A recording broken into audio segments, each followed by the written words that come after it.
Good evening, everyone. I'm sorry we're a couple of minutes late. I'm Tom Nagorski. Welcome to the Asia Society. We're delighted to have you here. I feel like profoundly thanking every audience member who comes and navigates traffic, or even there's traffic even for pedestrians this week. So we're delighted to have you here in the middle of this frenetic, chaotic time in New York. When the world comes to New York, and when we're always grateful and honored and delighted to host leaders from Asia who come to the Asia Society. And delighted to have with us tonight His Excellency the Foreign Secretary from the Philippines. Alan Cayetano is in fact the head of the Philippine delegation this year at UNGA in New York, and honored to have you here, sir, with your team and your delegation from Manila. A warm welcome also to members of the diplomatic community in New York who are here, members of the press, a lot of cameras in the front and the back here, and of course our own members and supporters of the Asia Society who are here. Just a couple of very quick program notes before we begin. I said it's a busy time. It's been a busy time in this building. We had the President of Afghanistan here yesterday, and in the next 4 days, 4 weekdays to be precise, we'll welcome 4 more leaders to our stage. Tomorrow afternoon, the Foreign Minister Julie Bishop of Australia will be here in conversation with the former Prime Minister of Australia, Kevin Rudd, who, as you know, heads the Asia Society Policy Institute and is with us as moderator tonight. On Monday, we welcome Indonesia's Foreign Minister, Madam Retno Marsudi. She will be in conversation with our diplomat in residence, Danny Russell, former Assistant Secretary of State for East Asia and the Pacific. Tuesday evening, if you're keeping track, the Foreign Minister of Pakistan, Khwaja Muhammad Asif, will be here. That program moderated by Steve Cole, our friend who is Dean at the School of Journalism at Columbia, noted author and journalist himself. And then Wednesday, the 27th of September, next week at this hour, the Foreign Minister of Iran, Javad Zarif, in conversation here with Charlie Rose. So that's the event that will close off our session. These events, in terms of timing and the updates that come with them, are they're moving targets, so please go to asiasociety.org if you have any questions or want the latest details. And while you're here, I just want to add one more thing. Please do visit our galleries. Our just opened exhibition, After Darkness, Southeast Asian Art in the Wake of History, is not only spectacular, it's also very relevant to some of the discussions we've been having here, and it's provocative, it's political in some ways. We recommend it. So to tonight's program, the Asia Society's history with the Philippines is rich indeed. A couple of years ago, and I see some of our friends from that season, we hosted a season-long celebration of the Philippines with an exhibition of Philippine gold. We had one of your successors, Sir, Albert Del Rosario, here. Justice Carpio, who wrote one of the landmark decisions on the South China Sea, was with us. But our history goes back decades, really. This institution is a little over 60 years old, and I just want to share one anecdote which I thought would be appropriate and perhaps interesting to the audience. Our founder was John D. Rockefeller III, and he founded this institution in part because he had traveled extensively in Asia and felt that there was a poverty of understanding in this country about many of the places he visited, and the Philippines was one of them. In 1957, when the Philippine President Ramon Magsaysay was killed in a plane crash, John D. Rockefeller was among those who put forth the support and the funding for the Magsaysay Prize, which remains to this day one of the really only honors of its kind in Asia. It is referred to often and appropriately as the Nobel for Asia, and that is a connection which I thought worth mentioning tonight, and we are proud of. Our guest tonight is making his first appearance at the UN General Assembly sessions. As I said, he is leading his nation's delegation. Alan Cayetano has been in office as Foreign Secretary since May. He will address the UN General Assembly Saturday. He is also the highest ranking member of the Duterte administration to address the Asia Society.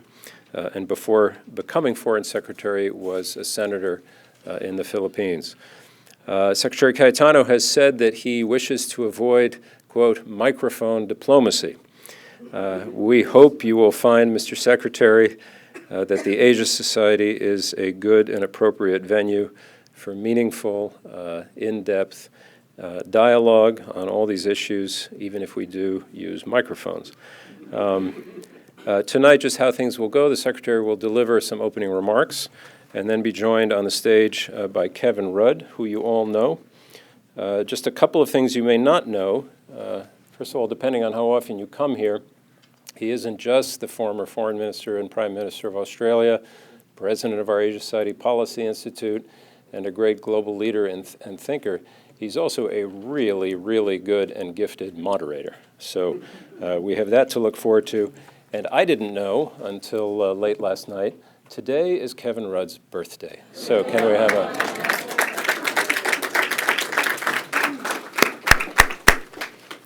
Great thing about introducing guests, sometimes you can embarrass them. Anyway, our Twitter handle, as always, for these events, Asia Society Live. With that, a warm welcome, please, for His Excellency, Foreign Secretary from the Philippines, Alan Cayetano.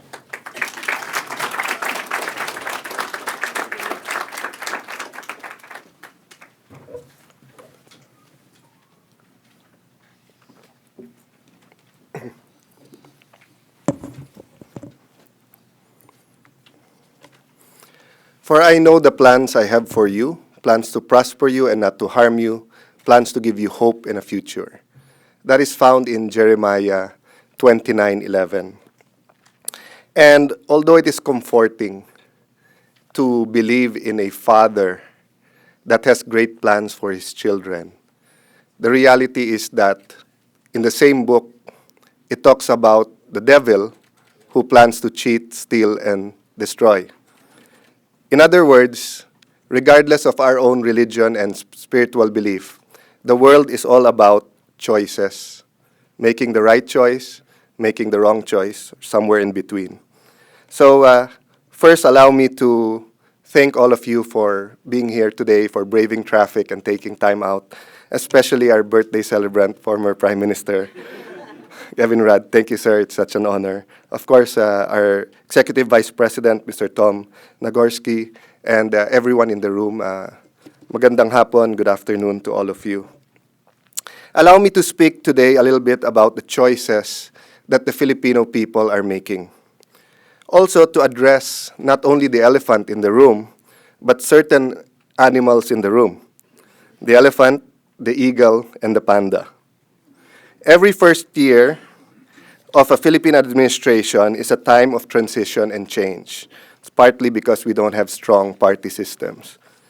So every administration should build on the gains of the past administration, but should also recognize the weaknesses and strength in order to be able to seek to address these. On the Philippine economy, we are not changing direction. As our economic team, led by Secretary Dominguez, one of the best friends from childhood of President Duterte, and as Secretary Pernia and Secretary Diokno have explained and have been doing roadshows, we are strengthening the gains of the Aquino administration.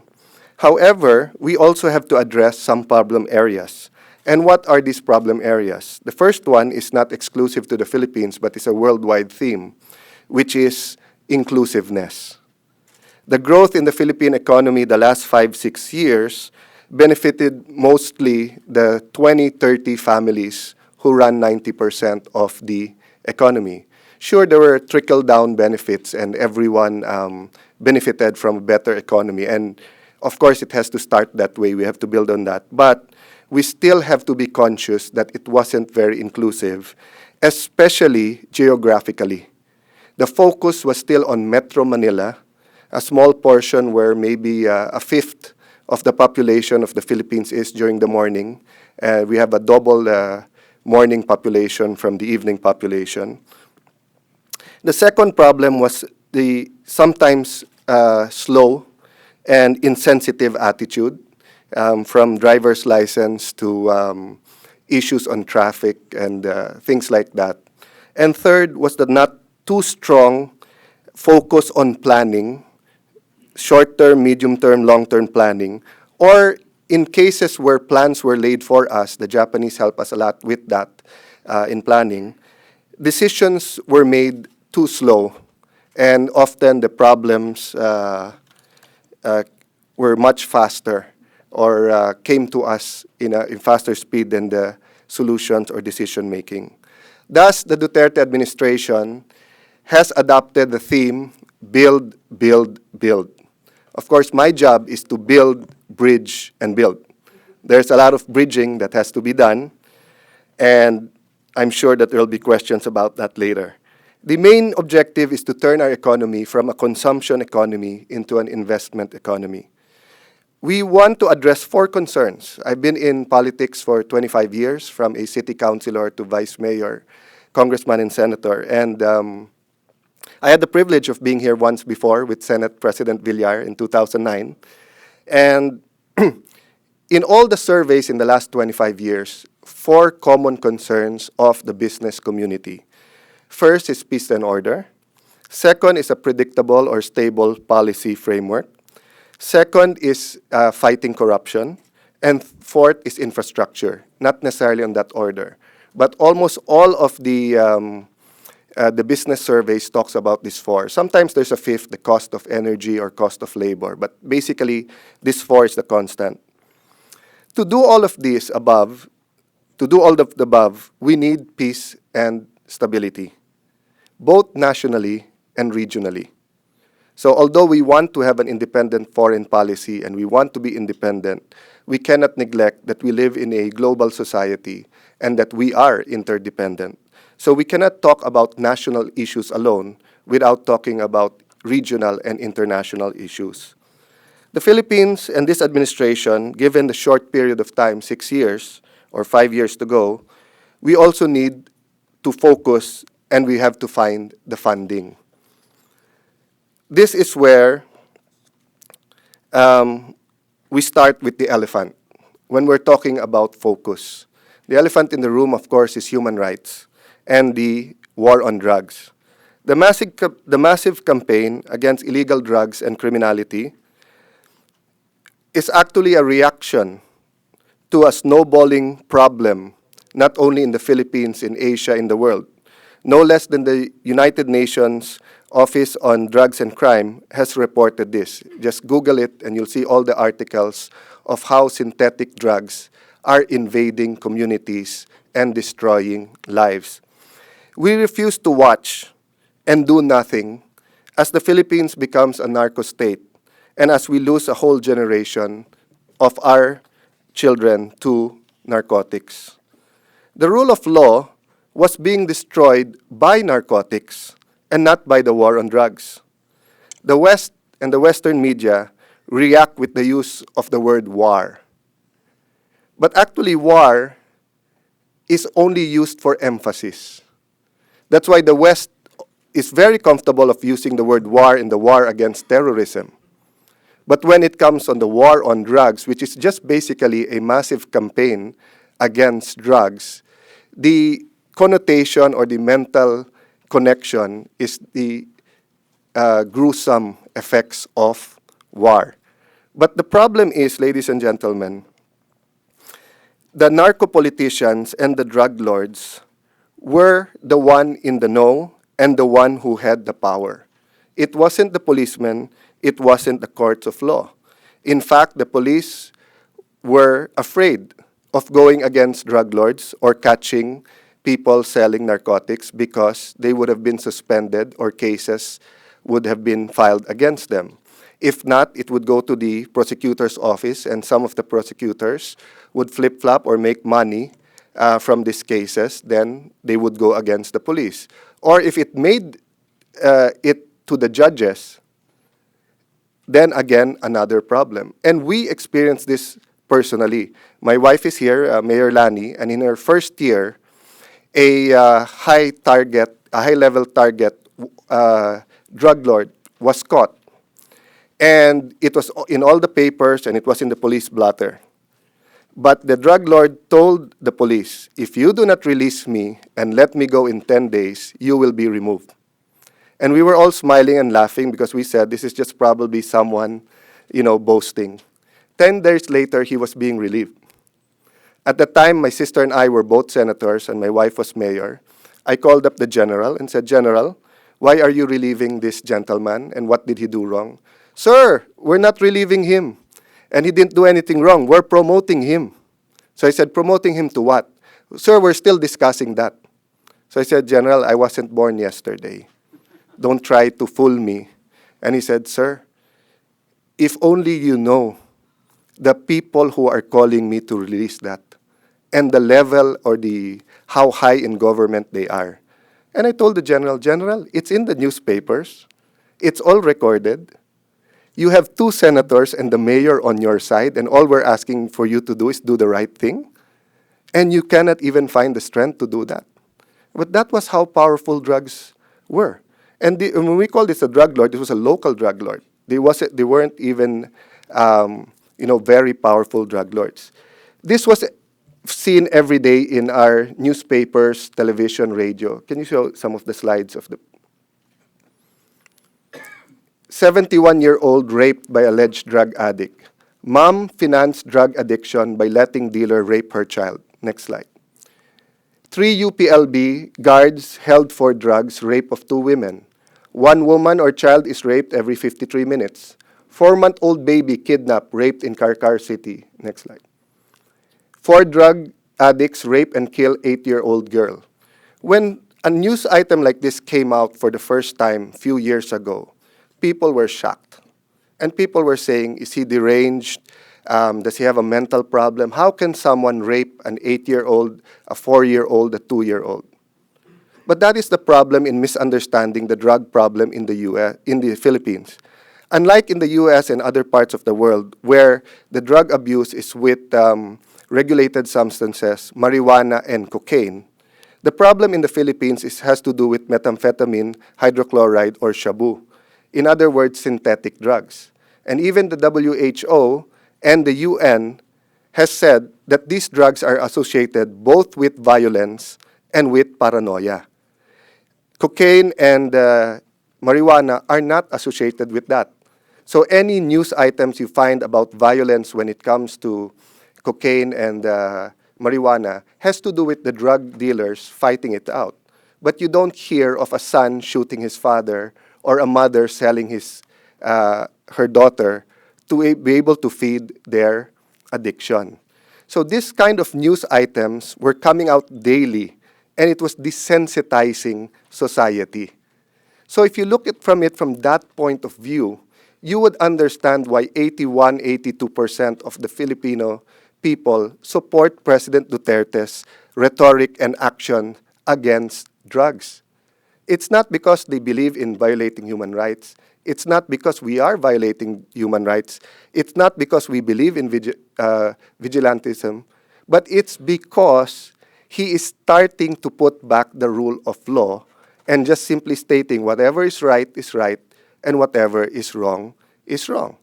So, of course, there's a debate whether he goes overboard and whether the rhetoric causes some things, and maybe we can discuss that later. But let me just say that the harsh rhetoric is the language understood by the drug lords. And the problem with the Western media is that the harsh rhetoric they cover. But whenever the president tells the police to follow the law, to not to shoot if they give up, that he will hold them worse, that they will be worse than criminals if they violate human rights, it's never on the media. And that's why in the Human Rights Council in Geneva, we showed the video from his very first public speech in the Philippine Congress, where side by side he talked about fighting drugs, but he also talked about not allowing abuse by the police or by anyone in government and by protecting human rights. Poverty, terrorism, drugs are intimately related, and this was clearly seen in Marawi. As we seek order, we have to seek peace. That is why one of the focuses of the Duterte administration is peace with everybody. Peace with the communist rebels, which is facing a little bit of a difficulty now after a honeymoon period in the first 6 months of his administration. But we're not giving up, and we're hoping that there will be a breakthrough and that both sides will be able to sit down. Peace with our Muslim brothers and sisters in the South who are seeking to redress historical injustices. Things are going well with the MILF and MNLF. Tom, a while ago, I was being told about an amazing speech by Senator Benigno Aquino and talked about the Moro Rebellion in the 1980s, you know. And if there is one president that both Christians and Muslims trust in Mindanao, it's President Duterte. So if we do have a chance for peace, it's actually during his term. It's actually now. But peace and stability has also to be felt in the whole region. And this is where the panda comes in.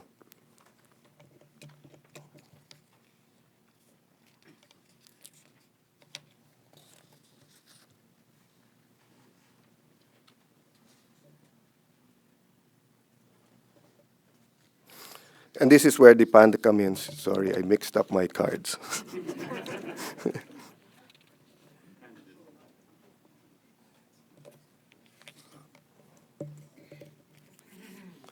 Okay.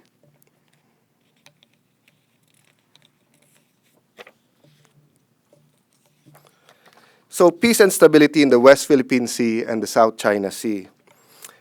Without peace and stability, there is no progress. Without progress, there's no development. Without progress and development, there is chaos. I know to the world leaders who are in this room and those of you who are in government or deals with government, this is easier said than done. And it is very difficult in a complex situation like the South China Sea.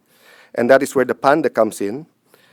We have strengthened and not abandoned our claims in the South China Sea, West Philippine Sea. We have changed the strategy and not the objective. We have changed our framework of how to approach the fight for our claims, but we have not changed our stand and we are continue to fight. We will continue to fight for every square inch that we believe is part of Philippine territory, not only part of sovereignty rights, not only part of UNCLOS, but part of our territory. And maybe if there are questions on that later, but the basic of it all is this. We do not judge or we're not saying that the Aquino administration is wrong. Most probably it was the best thing to do at that time to file the arbitration case. But the arbitration case had three objectives. One, to question the 9-dash line. Two, to clarify the nature of the features, whether they're low tide, high tide features, islands, atolls, etc. And three, to establish the Philippine entitlements. Once we won the arbitration ruling, the challenge is how to implement it. And if we continued the Aquino administration strategy of a shouting match or embarrassing China or trying to reason them in every multilateral, we were winning in world opinion and on paper, but we were losing on the ground. Our fishermen were not allowed to fish. More and more Navy ships. Everyone was building, not only China, but all the other claimants were also building. And since we have less resources, we were left behind in fortifying our position. But by recalibrating and by creating a mechanism with China, the bilateral consultative mechanism, we have put back on track our fight for our claims. Our fishermen are back in the area. We have tentative fishery agreement. We have an agreement for preservation, for marine protection, and I can go to more of that later on. It's an ongoing strategy. So what we're just saying is that we acknowledge the gains of the past administration, but we have to make a decision now on what is in the national interest of the country and how we can have regional peace and stability. Goes to the last point. The last animal in the room is the eagle. the relationship of the U.S. and the Philippines. And maybe I'm a good person to speak about the long-term relationship because my mother is actually from Michigan. Her father is a first-generation German immigrant, and her mother is a second-generation immigrant from United Kingdom. And my dad was supposed to get a law degree, but he also got a marriage degree in Michigan and brought my mom home. And we have a very, very good ambassador now in the Philippines, a U.S. ambassador, Ambassador Sung Kim. And it's funny, when I brought him to the rehab center, which is just behind our house, and we took a picture together, he said, my social media guys says I have to have this picture and have to put it up. Then I said, okay, Ambassador, but make sure you put the names, because they might think, because he's Korean American, he said, they might think you're the Philippine Foreign Secretary and I'm the U.S. Ambassador, you know. And I speak this way because I'd like to emphasize that our long-term relationship, our people-to-people relationship, our long history of shared values cannot be diminished or cannot be affected simply by one administration. And even this administration does not seek to weaken the strong ties between the Americans and the Filipinos. It simply seeks to give us an independent foreign policy where we can stand on our own 2 feet and tell our oldest ally and our oldest friend, with the shared values of Judeo-Christian values, the values for democracy, our almost lust for justice and freedom. It is simply telling our big brother, America, let's stop thinking that our interests and our values are identical. It is overlapping. There are commonalities in our interest, but it is not identical. And this is clearly seen in the East China Sea and the West Philippine Sea. In the East China Sea, before the Obama administration, the U.S. said we do not get involved in territorial claims. But when President Obama visited Japan, he said, if the Senkaku Islands are invaded, the Mutual Defense Treaty is automatically in place, and the U.S. will be with Japan against China. But when it came to the South China Sea, despite the fact that these islands were in, certain of features were in the Treaty of Paris, which gave the Philippines its territory from Spain to the U.S., then from U.S. to our Commonwealth, the U.S. said, we do not get involved in territorial claims. The President asked the first U.S. ambassador he met, if I go hard against China and I claim what is the Philippines, can I expect the U.S. to be behind me? He said, yes, sir. So does that mean you'll fight with us? No, sir. Because Congress has to authorize war. That is what the ambassador said, and that's what the president... And we don't take it against the U.S. Why? Because in the East China Sea, it's a two-way contest or debate, Japan and China. In the West Philippine Sea, or the South China Sea, you have multiple claimants, Philippines, Vietnam, Malaysia, Brunei, Darussalam. So we do not expect the U.S. to take our side and fight Vietnam, Malaysia, China. But we also do not expect, the U.S. should not also should not expect us, to believe that their interest is our interest. Their interest is freedom of navigation, overflight, and of submarine cables, which we share. But the difference between the U.S. and China is that China is saying it's theirs, the U.S. is saying it's international waters. So from our point of view, none of the two is saying it's theirs, it's ours. So while it is true that there's a big difference for China saying it's theirs and the U.S. saying it's international waters, when we are claiming it as part of our territory, it's important for us to know who will also fight for us in that issue and who will not. So anyway, let me end there and just assure you that the long traditional friendship of the U.S. and the Philippines will remain. However, the changes will really try to make us friends to all and enemies to none. And we are starting our navigating this uncharted waters. And forums like this and interactions like this will definitely help us in firming up our friendship and also firming up our foreign policy. So thank you for this opportunity, and sorry for going a little bit over time. Yes.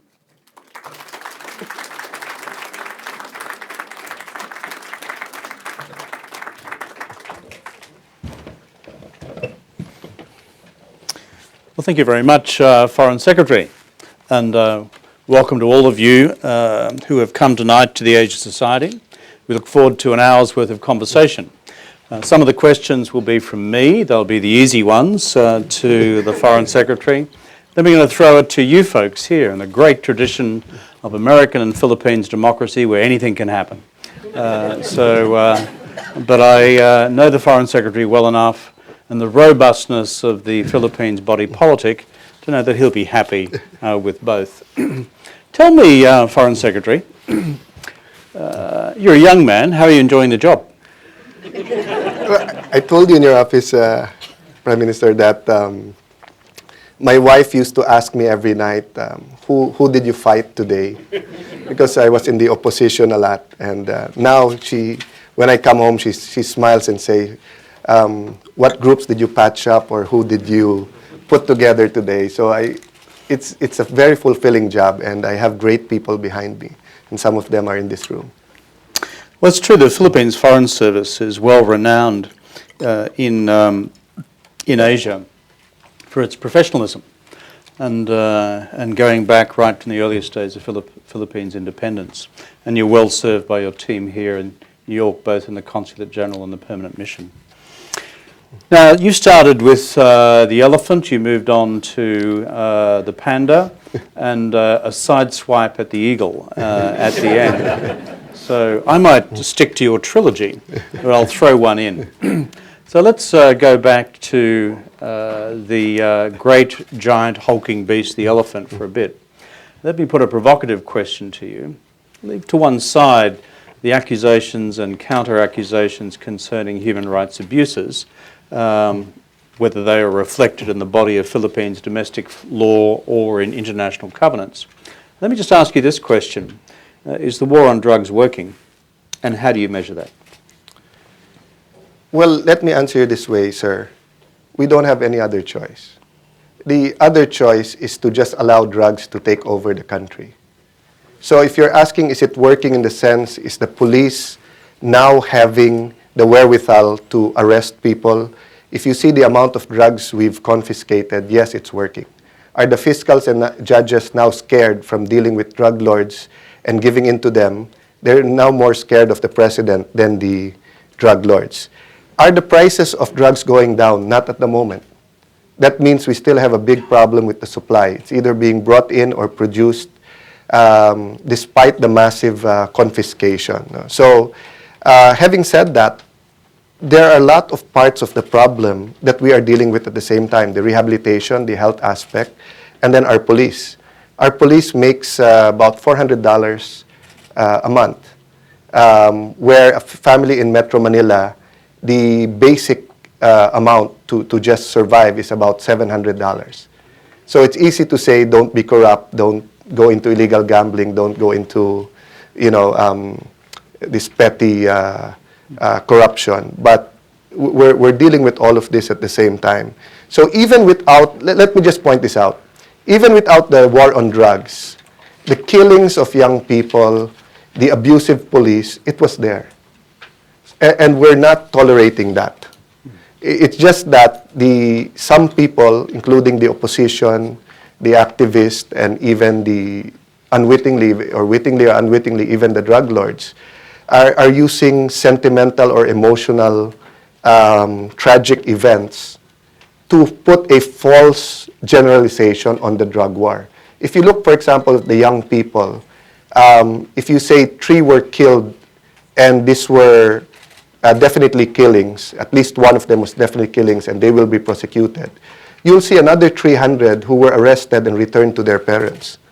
But the critics do not show you the whole picture and the whole statistics. So I hope to be invited maybe 2 years from now and ask me again if it's working, but we're trying our best.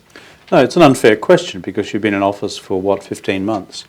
And any major social problem with a new change in legal and social policy takes time to take effect and therefore to be properly evaluated. But when you do evaluate, are you going to use the criterion that you just pointed to, which is the price of drugs on the street? Because the problem with synthetic drugs is that they can be manufactured anywhere. They're not subject to import. And I know from my own experience in Australia, they can be easily manufactured in your backyard. Yes. So is it the price, which you see as the best barometer of supply and demand, or is it some other measure? How are you looking at the question of measurement?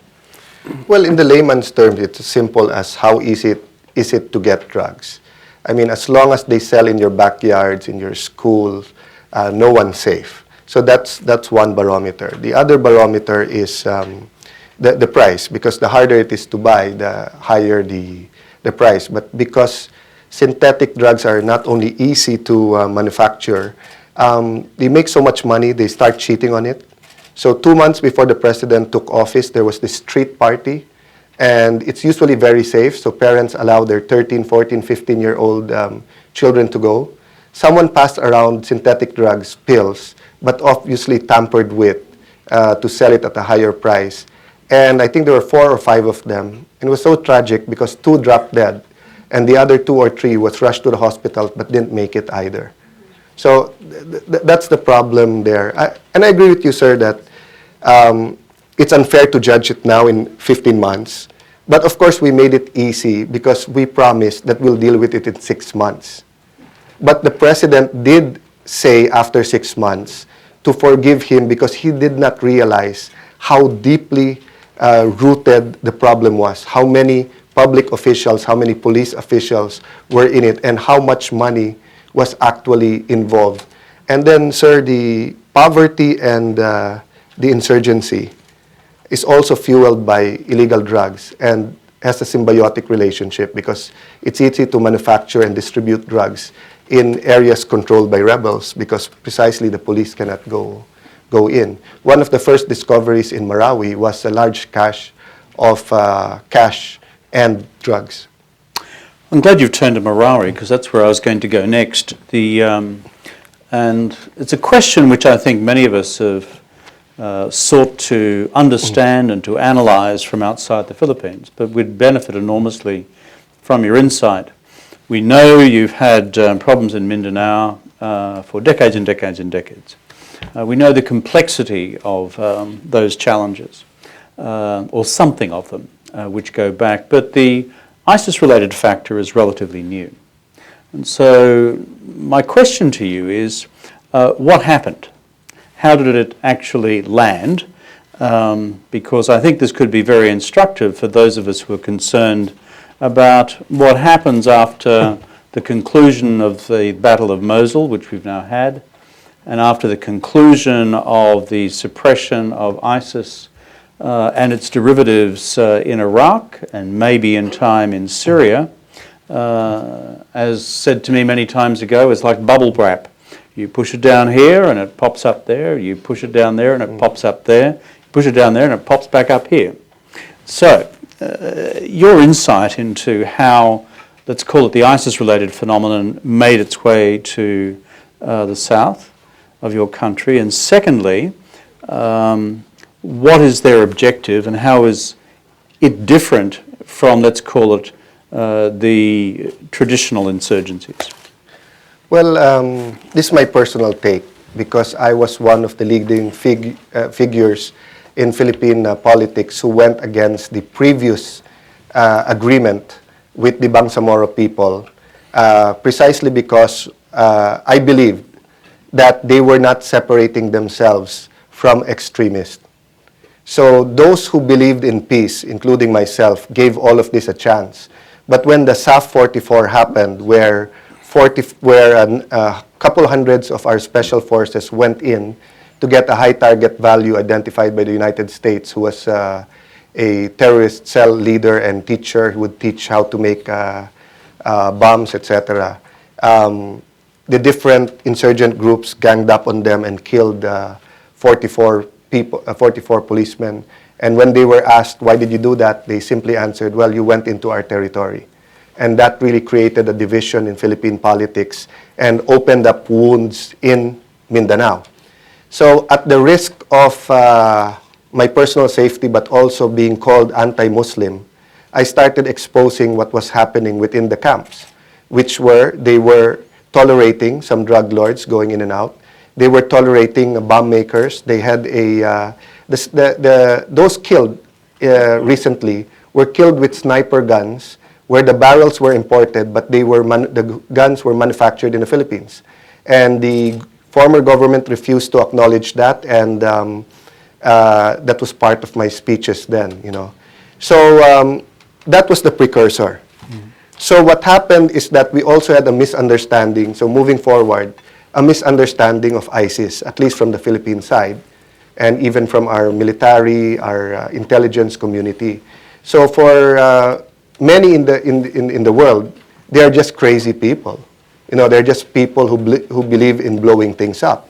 But this is really a shallow look at ISIS, because they actually do have an ideology, they actually do have a worldview, they actually do believe that they are pursuing their religion and their path to paradise in what they are doing. So they have true believers. So what was happening is that because of real problems in the South, in the Philippines, poverty, historical injustices, corruption, not all the fault of the national government, not all the fault of Christians. In fact, the World Bank, funded by, I think it's a World Bank study, came out saying that it's not a Christian-Muslim thing, but it's actually land grabbing, smuggling, gun running, and drugs hiding behind the insurgency. So when Duterte came in, Duterte is my opposite when it comes to these things. He embraces everyone.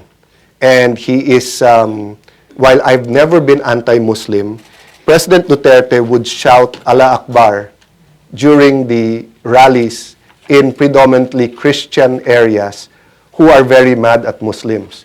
He would shout 3-4 times and people would think he's crazy for shouting that way. Then he'll bring back the mic to his phone, to his mouth and say, don't be scared. It simply means praise God. And we as Christians also praise God. So don't believe that everyone who shouts this, Allahu Akbar, is a terrorist, etc. So he was really a uniting force during the campaign. And his 30 years in Davao showed this. So the question now is, how did we get to Marawi? Well, obviously, as ISIS was losing ground in Syria and Iraq, they were looking for new ground, and they were continued to recruit. And the president was actually saying this to the military around the camps, and people were either saying it's not true, it can't happen, or it's too long, far away. Why? Because the tribal composition in the Philippines, for example, the Muslim population in Sulu, Tawi-Tawi, and Basilan, or the Tausugs, don't necessarily get along with the Maranaos or in central Mindanao. And one of the rules of the Daesh, for you to be recognized as a province of ISIS, is you have to unite these groups. So many in the intelligence community and the politicians said, it's not going to happen. But it did happen. They found leaders who were able to unite extremists, and it was discovered inadvertently. We were going to arrest someone involved in drugs, not knowing that there were tunnels all over. How could a group last for more than 6 months? So it's May, June, July, August, September. How could you last 4 months? Imagine the bullets, the food, the provisions that you will need. And this was all underground in the main city. So what happened, just like drugs, is that we became too tolerant of it. So the principled, if I can call them the principled insurgency fighters, or those who were just fighting for historical injustice, also tolerated. So, but that's not happening now. They've separated. We continue with the help of Malaysia and Indonesia, with the help of Australia, with the help of many countries in the peace process, Japan, the US. We're making headways with the MILF, MNLF. We promised them a two-step solution. First, more autonomy.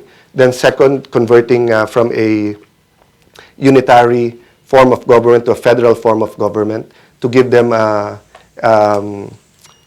more freedom, to pursue the kind of community they want.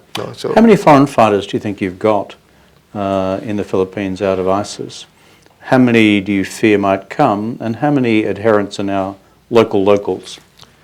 The number of those bodies found, the news report varied, between 30 to 70, and there were some identification problems. But I have to thank Foreign Minister Retno, who you have in a few days, who called us right away and said that, the Philippines, Malaysia, and Indonesia can bind together, fight this.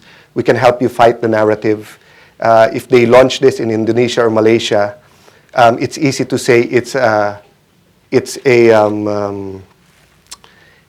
not a good jihad, or it's not a legitimate jihad, because you're killing fellow Muslims. And if it's an illegitimate jihad, you go to hell. But if it's a legitimate jihad, you go to heaven. So they were teaching us a couple of things, including the narrative and how it cannot turn out to be a Christian versus Muslim fight, because we will attract more. So in this conference, we all shared the number of foreign fighters we assume left our countries and went to Iraq and Syria. And per country, of the three countries, it was a couple hundred each. So a couple thousand. That we have identified. But like for the Philippines, we have 10 million Filipinos abroad, 3 million in the Middle East, and we do not know if 1, 10, or 100 have been radicalized. So that's the reality. But we do know that they work opposite from previous terrorists. So the previous terrorists, their definition of winning is, blowing something up and striking a major blow against your society. But the present ISIS, like Marawi, when we finally take full control, it'll be a victory to us. But to them, it will have been an audition to their financiers worldwide, and would be an audition to Syria and Iraq, saying, look, we can do this with so little resources and so little fighters in Marawi. Give us more and we'll have a bigger fight. So the challenge for us is tremendous. I see that when we focus on the campaign in the Philippines against ISIS, we focus on Marawi. But according to the notes I have here, you now have martial law across 1/3 of the country. So that to me suggests, I'm seeking clarification of this before the Philippines diplomats shake their heads up the front. As I never accept what's in the media at face value, apology to all journalists present. And so my question is, how much of the country is under martial law? And therefore, in the scale of security challenges, where does it fit against your, let's call it, internal security challenges? Well, the simple explanation there is the whole Mindanao is under martial law. And there were three reasons. One, there were various plans to take over various cities. Number two, the exits and entrance, the territory is porous. So if you declare martial law in Marawi or central Mindanao and not in the other parts, they can simply move to the other parts. And third, it was for safety. The president was concerned that the Christians would arm themselves and that they will be fighting in the streets. And that's something that could spiral to a civil war. And you remember when Saddam Hussein would always shoot Scud missiles into Israel, hoping that the whole Middle East would see it as Arabs versus the Jewish people. That is what the ISIS or the Maute and Marawi group tried to do. They kept on trying to create the narrative that this is Christian versus Muslims, and anyone seeking peace with the government is a sellout. You'd be surprised, but you'd assume it's not there, but it's really powerful. I saw a a picture which was put on Facebook, the old leaders of the MNLF, and then the Maote brothers. In the picture of the old leaders, it said, "Will you follow these guys who sold us out, or will you follow these guys who are fighting for us?" And for people who, from birth to their adolescence, were brought up with guns and not books, and with ammunition rather than food, this is a very powerful tool, So, but having said that, may I just assure you, even if we talk about martial law at the rest of the country, martial law under the present constitution is very different from martial law under the Marcos administration. Because before, the martial law there was basically, you throw everything out. You throw the constitution out. It's a regime change, a change of rules, and it's a dictatorial government. In the present martial law, the courts are functioning. There's an automatic review by Congress, and there are limits on what the president can do. So in fact, if we had a Patriot Act or an Internal Security Act like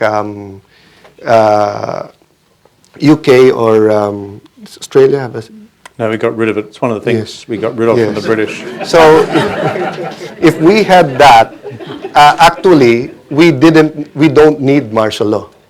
But since we don't have that, the president would not have been able, and the military would not have been able to deal with Marawi without the declaration of martial law. That's really interesting. My last question on this particular subject is, are you confident that you've got the framework for a political, military and economic strategy to win against ISIS in the Philippines? And secondly, your observations, having spoken to your ASEAN colleagues about where you see the ISIS threat emerging elsewhere across Southeast Asia. Well, for example, the humanitarian crisis that is happening now, the number of people in Bangladesh, and you see them every day on television, having no food, no medicine, young women, children. It's just having historical injustice and poverty is enough to breed, it's enough to radicalize. But to see a perceived event where it's seen as anti-Muslim endangers not only areas where there are insurgencies and rebellions, but for example, for Malaysia and Indonesia, they have pride in being a Islamic dominated country, but being moderate and having democracy. But if the more radicalized can point to them and say that, you see, our brothers and sisters are, this is being done to them, and you're not doing anything, or, what kind of society do you want? It will change the narrative. So I'm trying to be sensitive because I know there are issues, and in ASEAN, we're also dealing with Myanmar and the crisis, but I just wanted to point that out, that things like this could change the equation in terms of terrorism and violent extremism and recruitment in the whole ASEAN. And it will affect not only the countries where Muslims are not the majority, it could affect areas where they are the majority. So I'm not saying, so I am sure that Malaysia and Indonesia are doing this out of humanitarian efforts, but I know that they're also aware that their own security will be affected, if we don't deal with it as a region. I'll just press one more on this question, then I'm going to open it up for questions about pandas and eagles and any other piece of flora and fauna you wish to raise with the Foreign Secretary. But sitting where you're sitting in Manila and looking at a significant challenge in the South, and I think your point about narco-politics is so fundamental to this conversation because terrorist organizations globally depend on cash. And they depend on organized crime, and they depend on drugs. And it's something which all of us engage in effective counterterrorism at the hard edge, as well as at the soft edge in economic opportunity, have to deal with.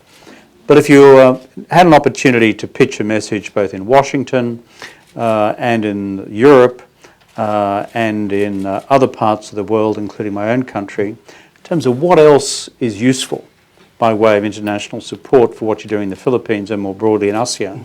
Give me a sense of what you think would be the credible regional strategy going forward and how the rest of us can help. Well, not to sound arrogant, and we admit we don't have the answer to this, but let me quote Einstein. Einstein said, stupidity is doing the same thing and expecting something different, And when the U.S. put missiles on Turkey and it affected the security of USSR tried to put missiles in Cuba, and you had the Cuba missile crisis, and it was removed, and then they removed the ones in Turkey, So we do want the U.S. in our region. We do depend on them on security, but at what level? When is it enough and when is it too much? Of course, there's never enough of defense. But if you overdo the chain, from Australia, Korea, Japan, Philippines, Taiwan, if the U.S. was China, and China was the one putting weapon systems in Australia, Korea, Philippines, Taiwan, and Japan, wouldn't you also build up your defenses, and wouldn't you also militarize some islands in South China Sea? So as I said, I don't know the answer, because we don't want China to militarize in that area, and we don't want an arms war. We want to spend our money for education, for health, for building roads, ports, and not for buying. I'll give you an example. No? We're the only ones without submarines in the South China Sea. So if you take a satellite image, and I'll be in CSIS in a few days, the Transparency Initiative is a very good initiative, and it's very helpful, but it doesn't show you the whole picture, because it doesn't show you the submarines that are under the water. And how much is a submarine? $200 million, $250 million. One submarine can do so much for our people, Prime Minister. So if there's one thing I 12 of them in Australia, we're still paying for them. So. If there's one thing I'd like to communicate to the world powers, is that we can't keep doing the same thing in different eras and expecting a different result. We have to put our heads together and find out how we can do things differently. Again, we don't have the answer for that. But as we move to questions, I was mindful of what you said before about what happens within a particular brand of Islam, and whether people who are adherents believe it's good jihad and bad jihad, and whether you're going to go to heaven and go to hell. And the Catholic nuns who brought me up in Australia said it was all very simple. So Catholics go to heaven and Protestants go to hell. So, nothing in between. So, I'm sure it was more sophisticated in the Philippines. I had Irish nuns, so there you go. Now, friends, if you've got questions to ask, can I ask you to indicate by putting your hand up? I'd like you to identify your name, and if you're associated with an institution, tell us what that is. And a short question, please. And I'll be a little intolerant of things which begin to sound like long statements. This gentleman, then that gentleman. Yeah. Sir, up the front here. No, up the front here. The gentleman with the distinguished beard. Thank you for that. The Consul General of Mexico here in New York. It's a pleasure. And I will just be interesting to hear your views, Foreign Secretary, on what's left after the U.S. left the TPP, and trans-Pacific relations beyond trade. As you very well know, that relationship started way before our century, and started between our two countries, from Acapulco to Manila, thanks to the galleon. So we know that this works beyond trade. It's about culture and exchanges. So what's this administration's view on the future of the relationship across the Pacific between Latin America and Asia? Thank you. Great question. I'm going to take the second one, and then I'm going to throw them both at the Foreign Secretary. Sir? Yeah. Mike Ong, hi, businessman here in New York. My question, without spending too much time, is you wanted the economy of the Philippines to go from consumer to investment. What are the most important industries that you want to invest in? I mean, talk about the competitive advantage of the Philippines. Has the regulations for foreign investment, I guess, been lowered or whatever in terms of limitations in certain industries? Thanks. Two great questions on the economy. Foreign Secretary. On the first question, we're firm believers of trade. The President is very focused. You talk to him about taxation, trade, etc., he'll say, talk to Secretary Dominguez and my economic team, and he believes fully in them. Of course, there are changes ongoing here in the U.S., for example, but I guess, it's every now and then a revolution of some kind happens or is needed. So after globalization, there were a lot of winners, but there were also a lot of losers, and the inequality around the world continues. I think that's one of our greatest challenges in the Philippines, the inequality also. So, but we are great believers in free trade.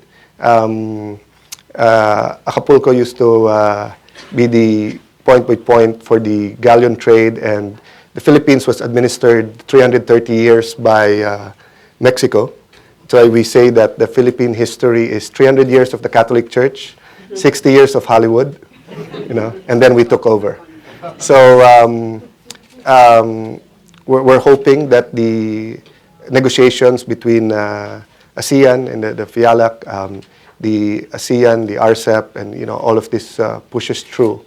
Having said that, going to the next question, one of our greatest challenges really is how to use our potential.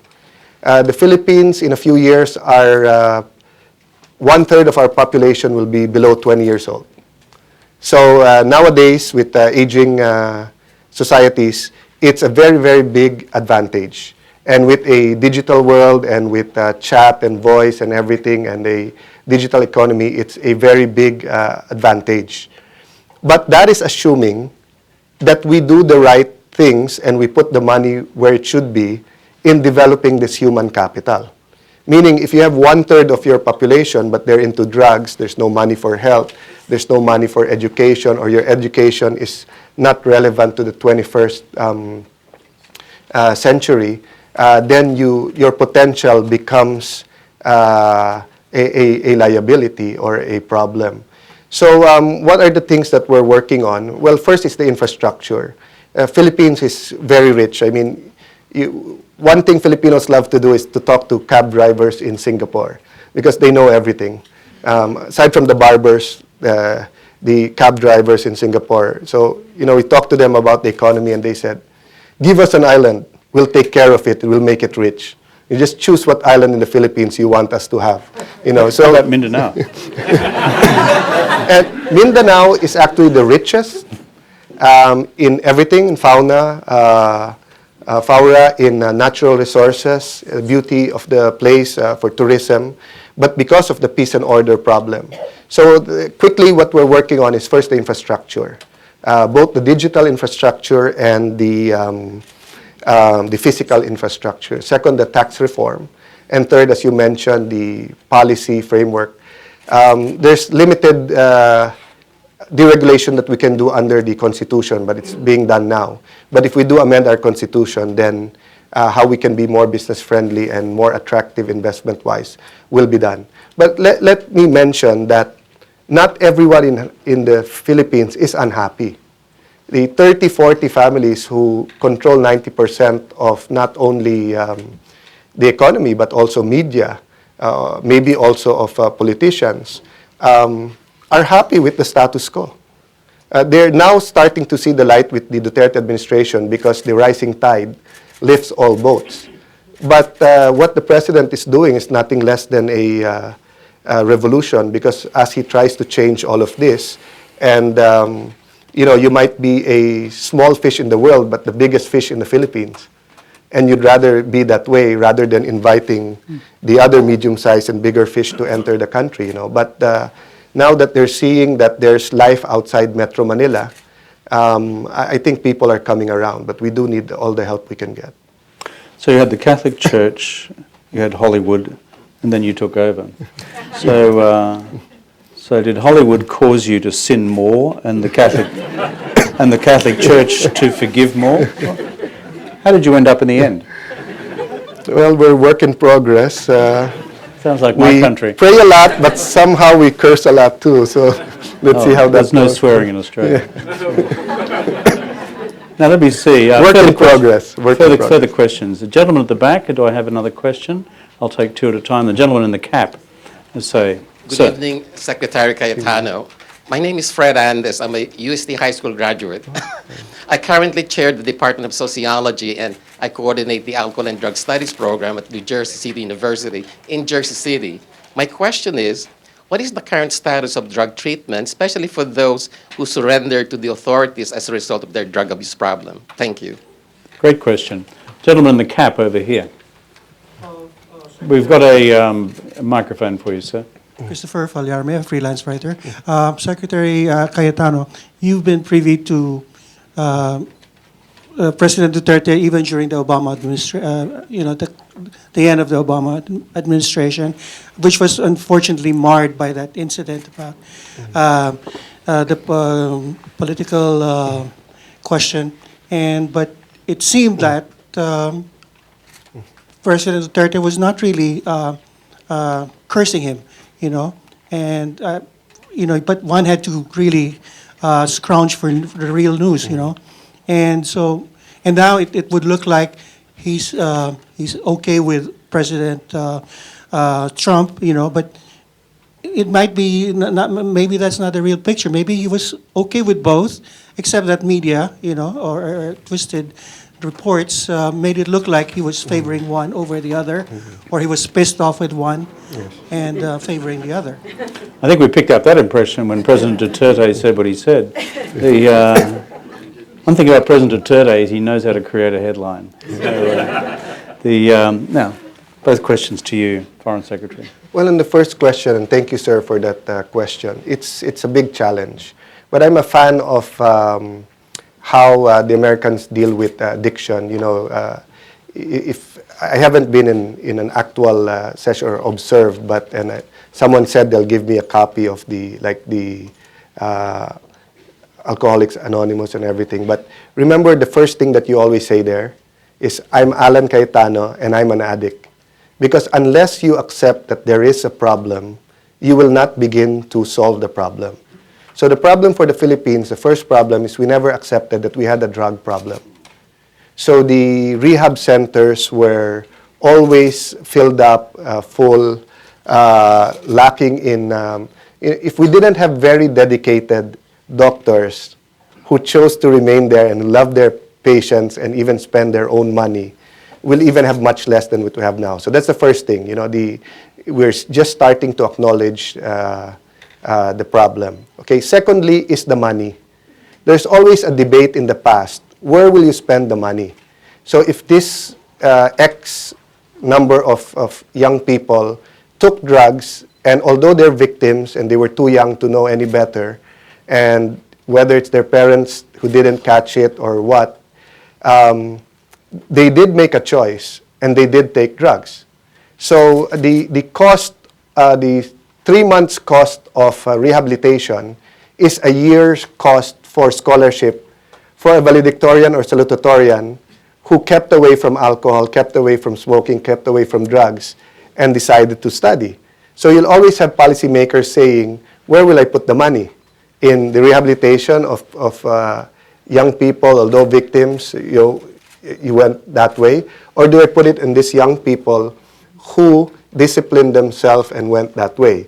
So I know it's so hard to decide, but that's a real question, and oftentimes we'd probably go 90-10, 90% for the scholarships and 10% there. No? Third, we didn't have a legal framework. So all the doctors will tell you, I'm just familiar about this because I spend my birthdays in the camp behind our house. And the camp has both the rehabilitation center and the Metro Manila and Taguig city jails. And 60-70% of those in jail have drug-related cases. Either they were selling, buying, or they were on drugs when they committed it. And if you see the young people, you would be surprised. It's not shabu, it's not methamphetamines, it's not cocaine, etc. It's simply these 9, 10, 11-year-olds who were told by their parents to beg in the streets.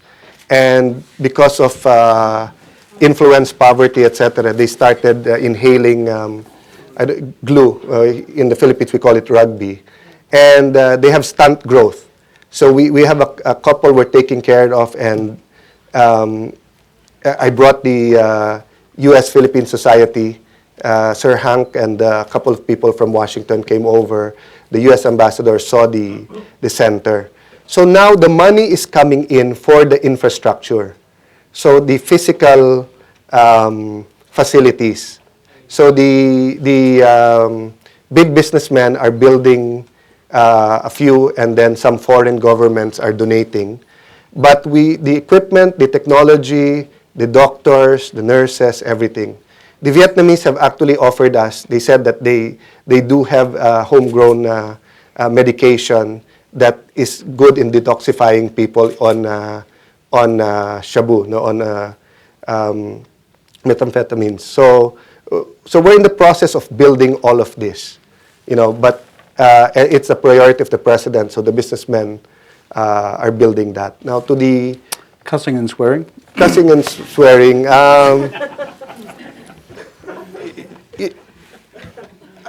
I've had the job for the last 2.5 years of explaining what the president meant, and that's been history, But I think what I can... you were the Vice President of the United States.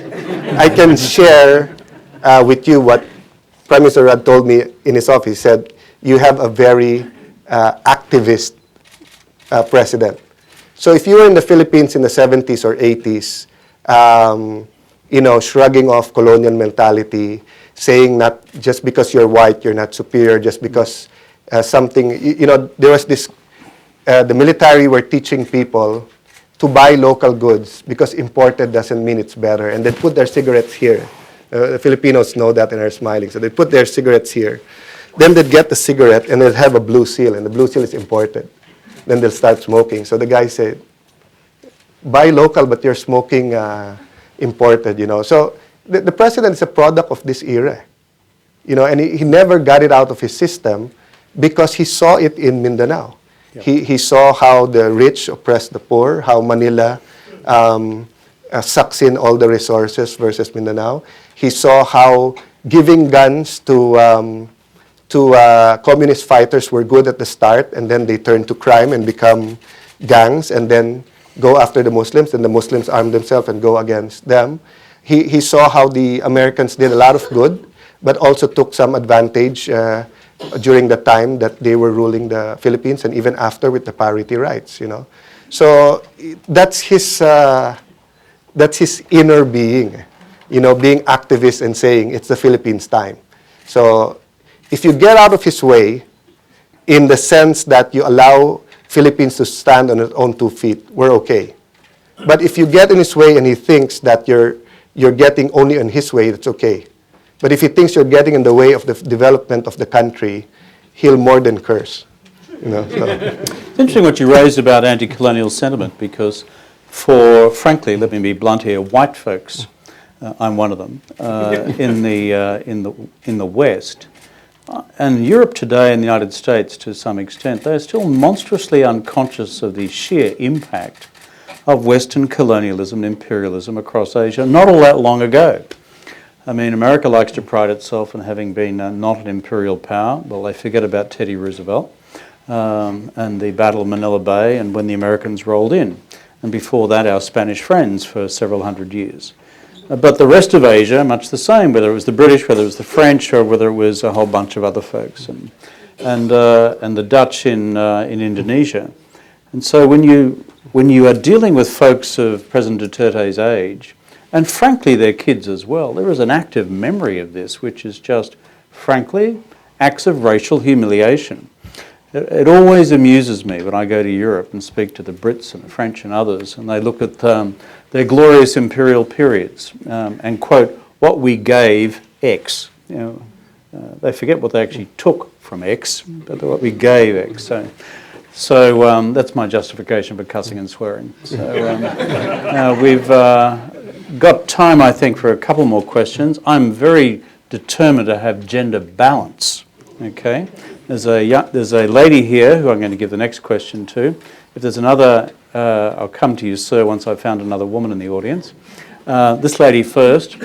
Any women in the audience who've got a question, please catch my eye. Thank you, Mr. Rod. Secretary Cayetano, in the interest of full disclosure, I know Senator Cayetano, Secretary Cayetano, and actually worked with his dad. So you can be assured that this is an easy question. It's probably called the Dorothy Dix, is it right? So, Secretary Cayetano, a lot of the foreign policy of the Philippines is inextricably linked with overseas Filipino workers. In Qatar alone, there are approximately 260,000 workers. In the light of the crisis in Qatar, is there any action on the part of the Philippine government for the migrant workers? And in the long term, is there any shift in foreign policy for overseas Filipino workers? Well, the president oversimplified my job. First, build bridges. So, whatever misunderstanding with any ally, with any old friend, with new friends, that's my job. Secondly, is the welfare, but also the convenience of OFWs all around the world. And I shared that task with the Department of Labor, Secretary Bebot Bello. No? And the third is the economic diplomacy, because we're with the old and new friendships between Japan, the U.S., Korea, China, Russia, basically funding more than $40 billion worth of infrastructure, and there's some diplomatic work that has to be done there. So the president's instructions is really be a friend to all and enemy to none. So of course some people will ask, then why is he cursing at some? Because being a friend to all doesn't mean being subservient to anyone. And we're growing. I mean, the bumps in the relationship with the U.S. and some Western countries, we're getting there. We're getting back to the balance that makes our friendship very strong. So because we are friends to all, and we are friends to the UAE, we are friends to the KSA, we are friends to Qatar, our Filipino workers there are in good hands. In fact, there was a landmark change in the labor laws in Qatar that benefited our people now. And there are negotiations going on with other countries about better labor conditions for our workers abroad. But the challenge now for the administration is how to create those jobs at home and how to convert these infrastructure programs into programs where we can have our own engineers, do that, our own engineers maintain it and run, and, let Filipinos decide for themselves if they want to work abroad. But now, maybe half or more than half of Filipinos work abroad not because it's their choice, but because their family will starve if they don't leave the country. Understand that full. Any other women in the audience before I... So no, I've got one here, for this lady here. Thank you. Yeah. Hi, I'd first like to thank you for your remarks and the very interesting discussion that you had. My name is Gea. I work with the United Nations Institute for Training and Research, so I would like to ask a UN-themed question on the theme of multilateralism and an integrated approach to solving problems. Something that you said in response to a question earlier was that there seems to be a binary in terms of funding, education, and health. But a large theme of the 2030 Agenda and the Sustainable Development Goals is approaching problems from multiple directions. And so my question is, how do you feel the Duterte administration is currently addressing these very intersectional issues? And are there any concrete policies that you foresee will be undertaken? And yes, thank you. Yeah. Well, let me say that I agree with what you've said. And no matter how good we talk about a certain problem, certain solution, it's always multifaceted. What I would say about the Duterte administration, although it's a work in progress and it's not perfect, it's very good in focus. If you hear the president after 15 months, he's still talking about the same thing because he's really focused. Crime, corruption, drugs. And he'll let his people, so if you look at the economic theme, it's build, build, build. You talk to the finance department, tax reform, tax reform, tax reform. So it's because we believe in that 80-20 thing, you know, that if you do the 20% that moves the 80%, then things will go along. No? So for so long a time, they were saying that drugs is caused by poverty. And during the campaign, we were saying that it's the other way around. Drugs is causing people to go into poverty. Both are correct, because in places where there is little hope, people grasp at anything, you know. But it's also true, for example, that we have overseas workers who are doing pretty well, but because of the loneliness or emotional state of their children, they go into drugs. And once they're into this kind of drugs and then they're into crime, the money of the family, instead of going into business or education, goes into the bail, the court cases, and you know, things like this. You know. So there's much to be done, but I think the Duterte administration wants to oversimplify. If we were in a society like the US or Australia, UK, where you had defined parties with defined ideologies, or if not ideologies, platforms of programs, you know, and you go from one party to the other depending on who you think should lead you during that time, then we could have multiple priorities. But really, the two-party system in the Philippines is party on Friday night and party on Saturday night.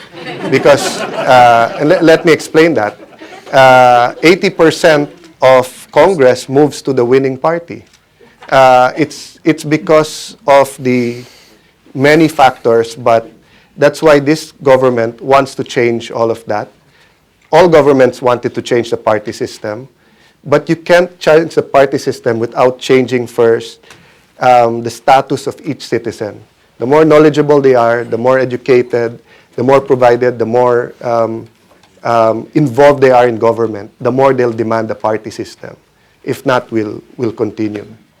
Well, there you have in a single haiku the essential difference between the Philippines and, if you're interested, Australia. In the Philippines, they have two parties, Friday night and Saturday night. In Australia, we party all week.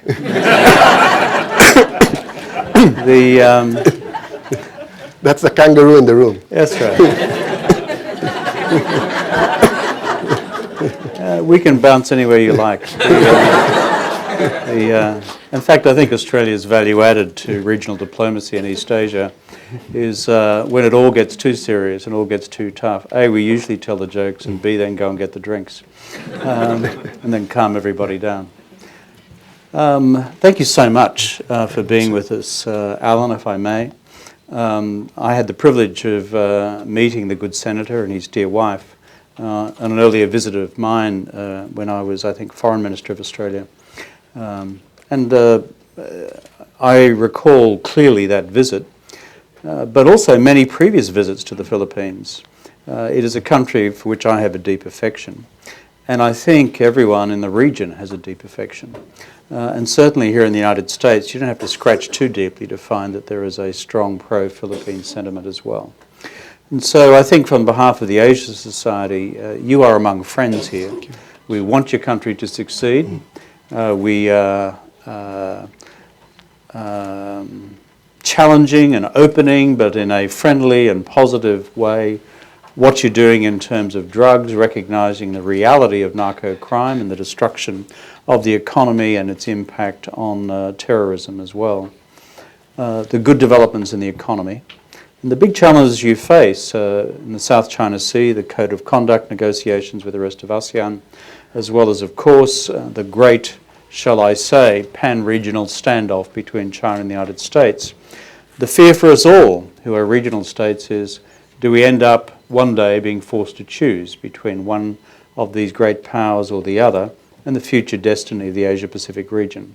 My response, by the way, for what it's worth, is in the region, you know something, I think we're smart enough to walk and chew gum at the same time and handle our great American friends and the enormous economic opportunities represented by China as well.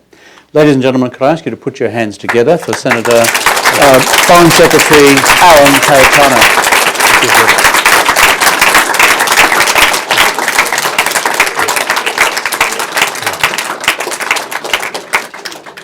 And as they say at the end of the cartoon shows, that's all, folks. And we'll see you again next week. Oh no, tomorrow for the Australian Foreign Minister. Thank you, sir. The pleasure was all mine. That's good. Thank you for doing it.